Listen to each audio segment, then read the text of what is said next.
What's up, guys? Iggy here with Faltacunlimited, and today I'm going to show you a little trick on how to save money vacuum forming.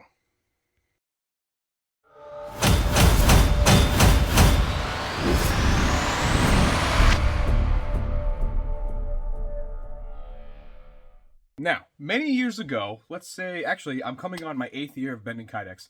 So 7 years ago, I had no intentions of getting into the vac world until I saw it, and then I tried it, and then I got hooked.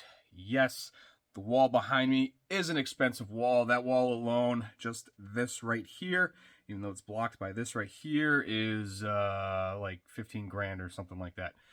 Anyways, the amount of scrap that comes out of vacuum forming is absolutely atrocious, which is why the molds behind me, Pale Horse is actually starting to come out smaller, so you use less kydex. Now, I'm going to show you how to save some money. That way you're not wasting material and throwing money away, because we don't want to do that. Now, generally, like what I do is I'll buy a 1 foot by 2 foot section. This is EMT red, right?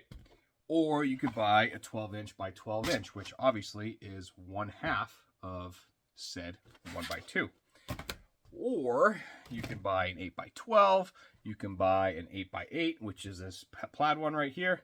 And the list goes on.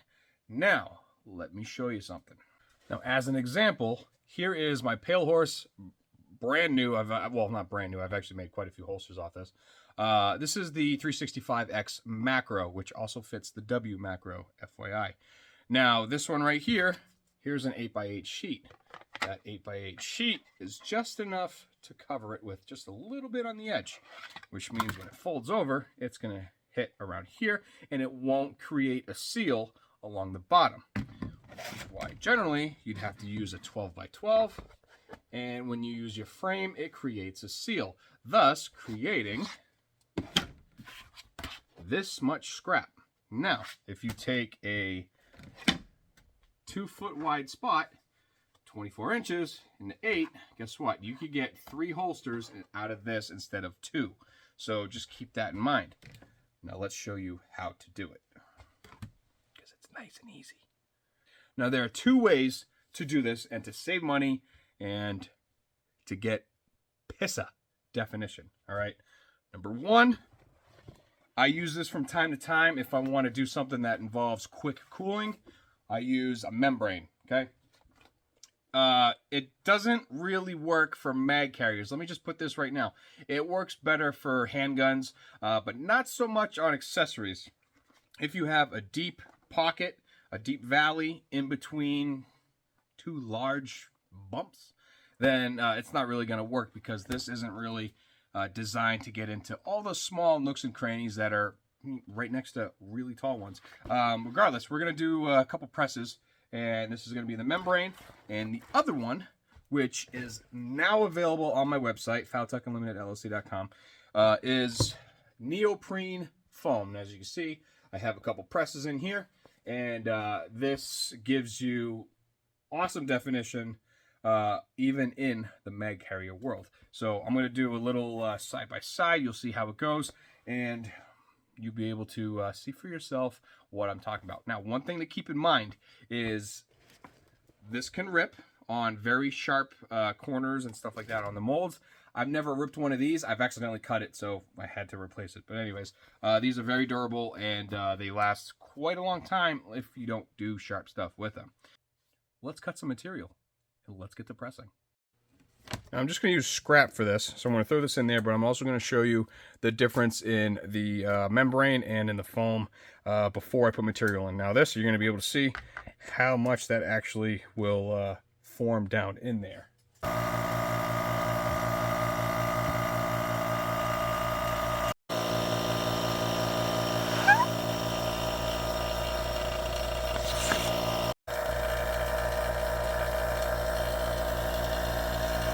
And here's going to be the neoprene foam.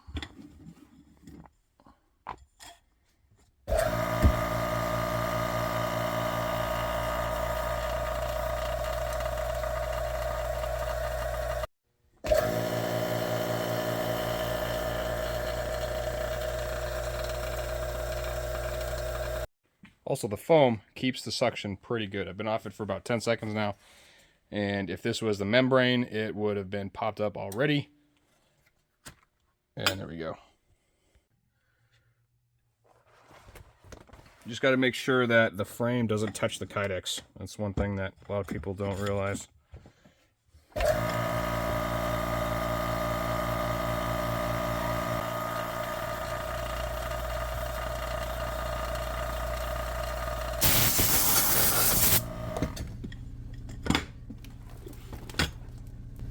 So as you can see, using a membrane, it's not as good as the foam.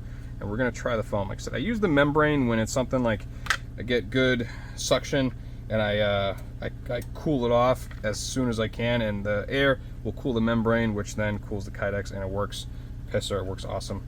But we're gonna move on to the foam and see what that does. Also, don't forget that you need to make sure that your Dex is hot. I'm not talking 320 degrees, not 340, not 350.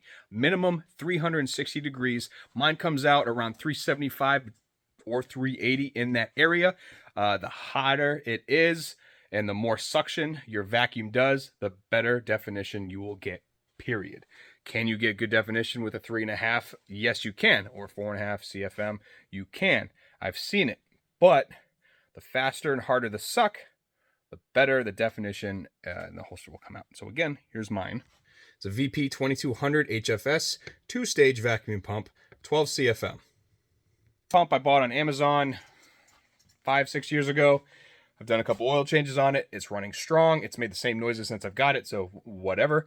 It was $230, $240 in that area, and that is the most expensive part about vacuum forming. But this is about to pop out, so let's do the foam.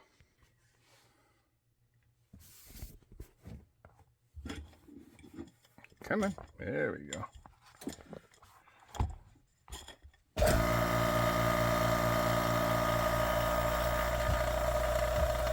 The foam creates a way better seal.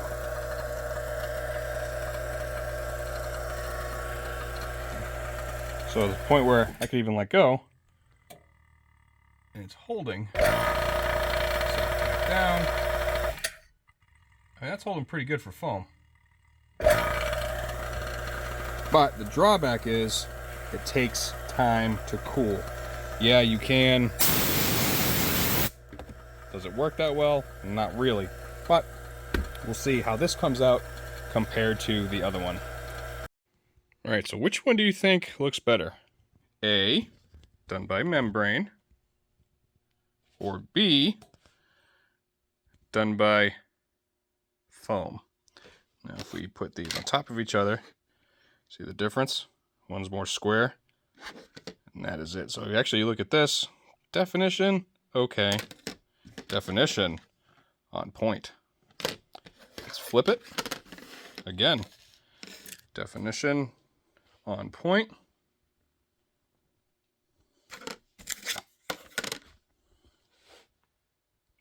And this one is rounded. It looks like it's on foam. So the membrane, it works, but it's not ideal. And honestly, it works better on bigger pieces. And the neoprene is where it's at. I have also used this trick in identifying retention points and problems on some molds. For example, the original Pale Horse TLR1 on the Glock 19 was absolutely horrid. Now, I personally modify those molds so that the retention looks like this. And I use these to correct retention issues on some molds that I have. So the TLR1 Pale Horse mold is okay. Well, actually, a lot of the TLR1s are okay. Their only retention point is right here behind the mount. I personally don't like that. So what I do is I drill right behind where the bezel will be. Now, to get the best spot for it so you don't have any play, what I did was I took a sheet like this, went over the area where the retention is, formed it, folded it around a 19 with a TLR1, notched where the bezel is, directly behind the bezel, as in I heated up a little bit, pushed it in. Once I got that point, I drilled that hole, take it, put it back over your mold, mark it, and then shave it down little by little. You don't want to go too much because it's pain in the butt to add material. You go little by little. You'll waste a little bit of material, but you are guaranteed to find the sweet spot on the retention. So that's what I do, and that's a good way to use scrap with the neoprene foam, because then you could get work some issues out, which is awesome. And because I love you guys so much, the neoprene foam is on my website now. I actually I put it on the website last night. I did a post on my FalTac business page on Facebook, and I had like 6 or 7 sheets in stock because I wanted to try them. They sold out within like 5 minutes. So I ended up buying 3 rolls, and I got that coming in to split up. They're coming in 15 by 15 inches is what they're getting headed out to. My plate is 16 by 16, so 15 by 15 worked perfectly for all that right there. And you can use it, like I said, for other applications. So if you're interested in getting any of this, go right here, FaltacunlimitedLC.com. You will see it in new products. It's also under the tab Holster Builder if you are searching for it. And I think that's it for tonight. I'm going to get back to making some holsters. I have a dual layer right here that I'm about to knock out. And hope you guys have fun.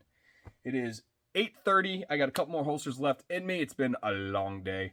But I have 1, 2, 3, 4, 5, 6, 7 orders out today alone, which is awesome. And I'm talking one order was a 200-piece order. Another order was 3 holsters. Another order was 5 holsters. And I have one order. I have 1 holster left to build. That was 9 holsters. So I'm trucking along. I have a plan to get caught up with everything, and hopefully it works out well. So again, I love you guys. I appreciate all the support. And yeah, we're at over 8,200. Once we hit 9,000, I'm going to go ahead and do another giveaway. I'm going to do a giveaway with every 1,000 subscribers. And a huge thank you to Holstersmith and KnifeKits.com for supplying all the material here. I really appreciate them for all the help that they give me. And I appreciate you guys. Have fun. See you later. Love you. Bye.